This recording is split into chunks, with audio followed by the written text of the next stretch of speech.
kasih telah bergabung di presentasi ini. Pada kesempatan ini, saya akan mempresentasikan mengenai prediksi gagal jantung menggunakan Artificial Neural Network.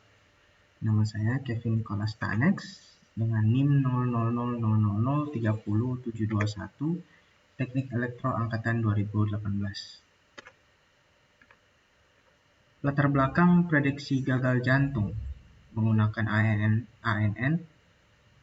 Pertama, penyakit kardiovaskular atau penyakit yang berhubungan dengan jantung adalah penyebab kematian tertinggi secara global, mengambil sekitar 17,9 juta jiwa setiap tahun, atau menyumbang 31% total kematian dari semua kematian. Data ini didapat dari WHO tahun 2021. Deteksi dini dapat dilakukan untuk mencegah risiko gagal jantung. Untuk itu, gejala dari gagal jantung ini dapat dijadikan parameter dalam membantu melakukan prediksi dini. Dengan demikian, pencegahan dan pengobatan dapat dilakukan sedini mungkin. Ya, kita masuk ke dalam flowchart program. Jadi kita memulai dengan mengimport library yang akan menyusun model dari ANN kita. Kemudian kita memasukkan data medis. Kemudian ada data processing, di mana isinya pada umumnya adalah menyediakan dataset untuk siap digunakan. Biasanya untuk memperbaiki data yang tidak lengkap atau rusak. Namun dalam ANN yang saya buat ini, datanya sudah lengkap. Kemudian data diacak menjadi set belajar atau learning atau training set, juga menjadi testing set atau set percobaan. Learning set awalnya menentukan parameter.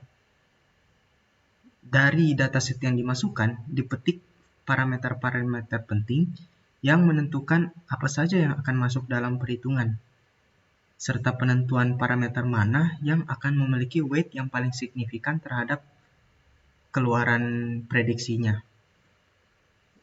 Kemudian ditentukan berapa layer yang akan digunakan pada program ANN. Nah, dalam learning set ini, pembelajaran dilakukan beberapa iterasi mencapai suatu set hingga yang memiliki output akurasinya cukup tinggi. Kemudian data testing dimasukkan ke dalam model yang telah berhasil dibentuk oleh training set.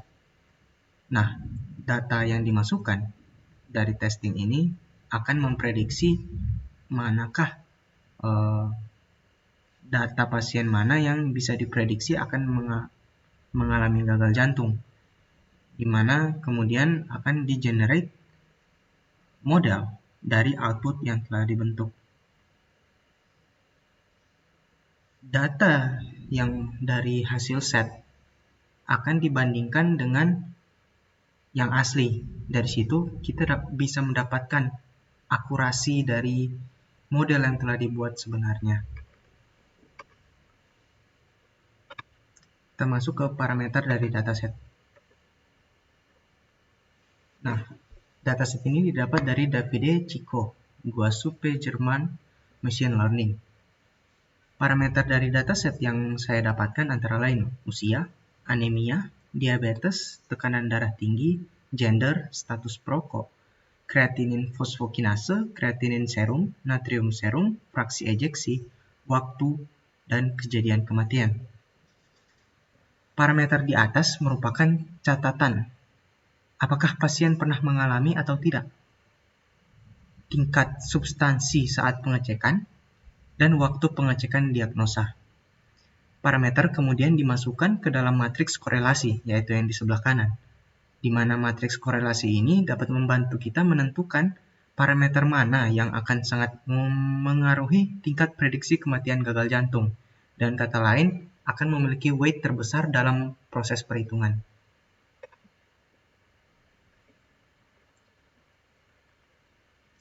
Nah, dari matriks korelasi di atas, dapat disimpulkan bahwa weight terbesar terdapat pada variabel yang pertama adalah waktu.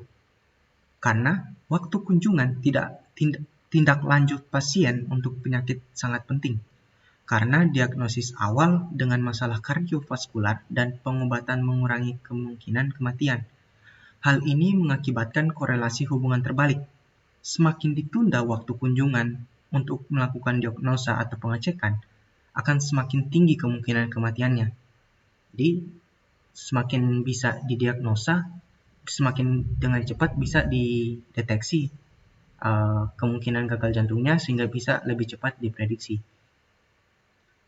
Kemudian kedua adalah fraksi ejeksi, adalah variabel terpenting kedua.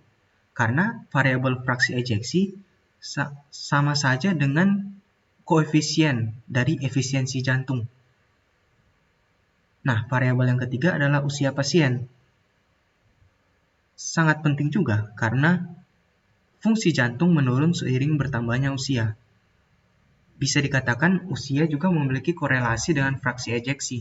Jadi, efisiensi jantung semakin usia lanjut pasien, fraksi ejeksinya akan semakin rendah. Parameter atau variabel, bagaimana kita membagi data training dan data testing. Saya menggunakan Google Colab, di mana potongan perintah yang digunakan adalah xtrain, xtest, ytrain, ytest. Train test split, xdf, y, test size 0,25, random state 7.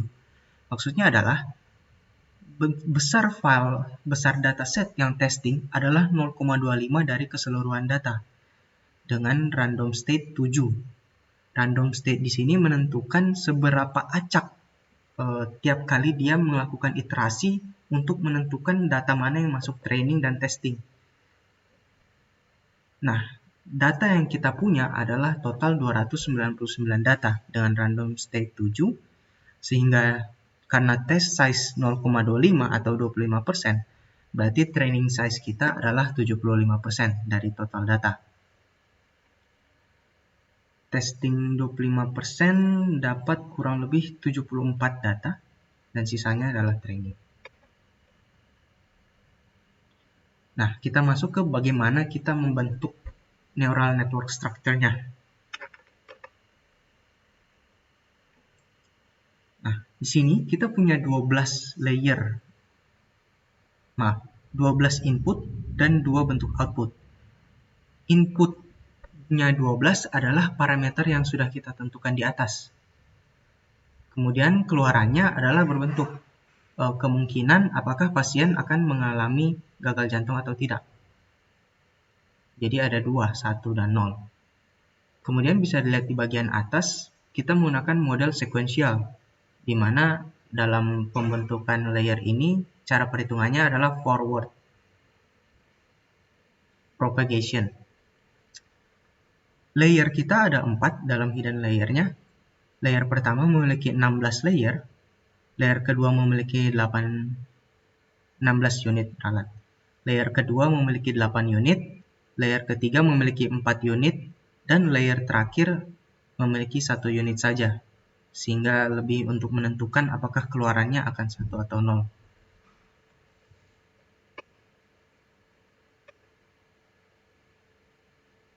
Bagaimana model dilakukan dalam bentuk model validasi?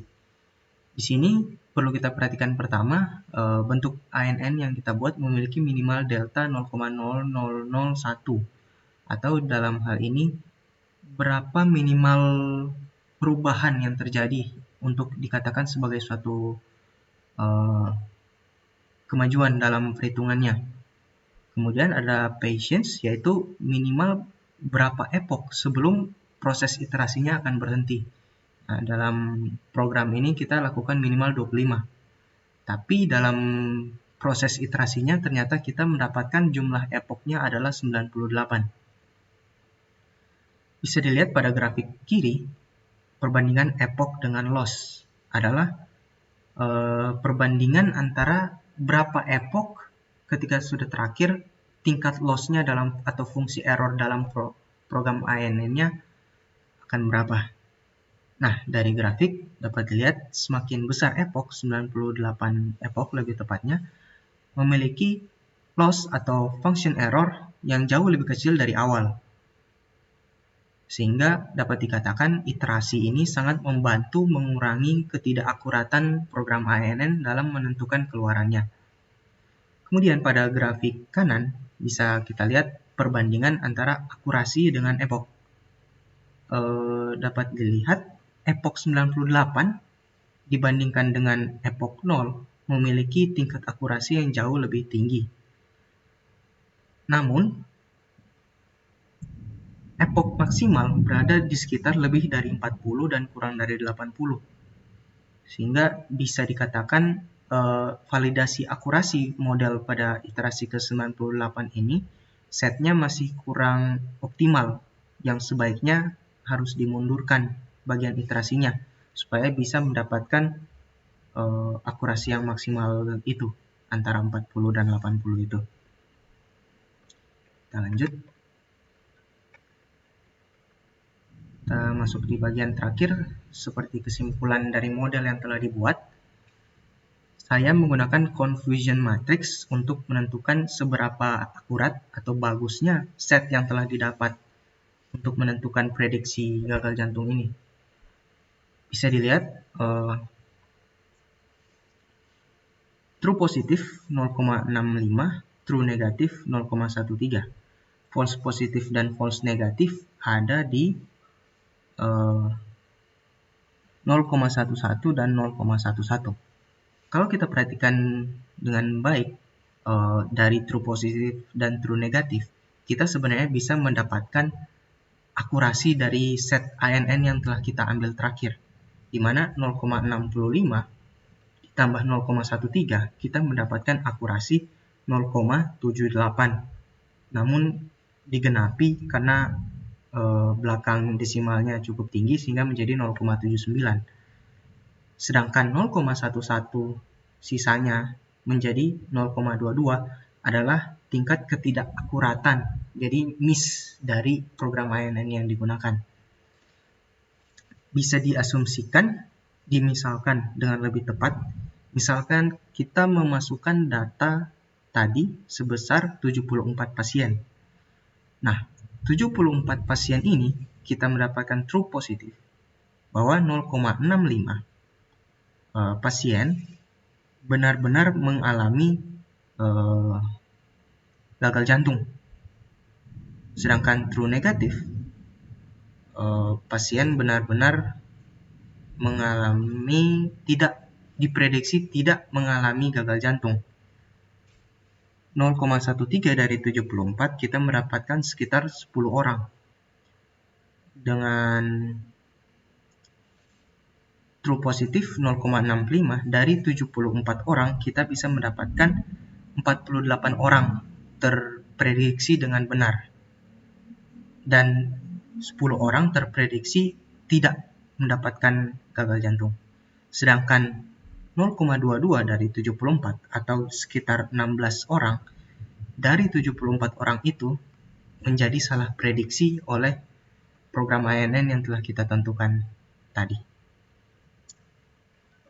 Ya, terima kasih atas kesempatannya. Demikian presentasi prediksi gagal jantung menggunakan ANN.